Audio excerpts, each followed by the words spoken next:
দুর্গাকেও ভাসানো আবার আসছে বছর আবার না যায় তাহলে আবার ফিরে আসবে আবার আসতে হবে আমরাও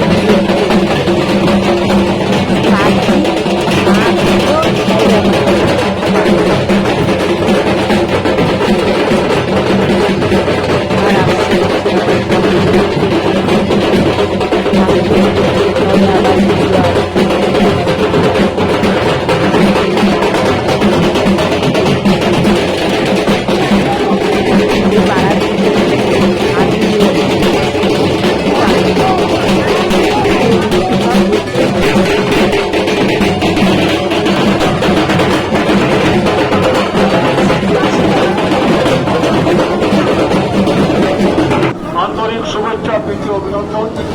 এটা ঠিক, আজকে আমাদের এই রাম মন্দির 1942 সালে স্বর্গীয় ভূপেন্দ্রনাথ মুখার্জি মহাশয় তিনি এই পুজো পরিচালনা শুরু করেছিলেন এবং শুধু তাই নয়, তিনি তার নিজের জমি রাম মন্দিরকে দান করেছেন। আমরা সেখানে মণ্ডপ করে আজ আমাদের 83 বছরের পুজো। আর এই ক্লাবটা রেজিস্টার্ড ক্লাব এবং এই ক্লাবে যেহেতু আমাদের রাম মন্দির একটা দীর্ঘদিনের একটা ট্রাস্টি বোর্ডে বলা হচ্ছে, আমরা গর্বের সাথে বলি আজকে সেই ট্রাস্টি বোর্ডের আমাদের আরো সবার সাথে তুলন দেন। আমরা সবাই তাড়াতাড়ি ঠাকুরটাকে বিসর্জনের ব্যবস্থা করি। আর বলে দিই, এবছর খুব সুন্দরভাবে আমাদের পুজো সম্পন্ন হয়েছে। এবার আমাদের পুজোর সেক্রেটারি অভিজিৎ শাহ সে দুটো কথা বলে দেবে।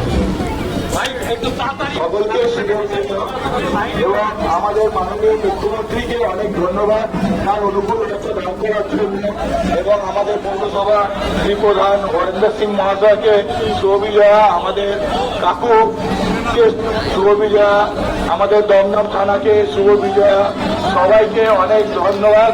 এবং আমাদের এই বিসর্জন সম্প্রচার করার জন্য স্যাটেলাইট লিঙ্ককেও অসংখ্য ধন্যবাদ, যাতে আমরা আসছে বছর আরো ভালোভাবে পুজো করতে পারি। এই আশ্বাস নিয়ে এই বছর মাকে বিসর্জন দিতে এসেছি। সবার দিন শুভ হোক, সবাই ভালো কাটুক।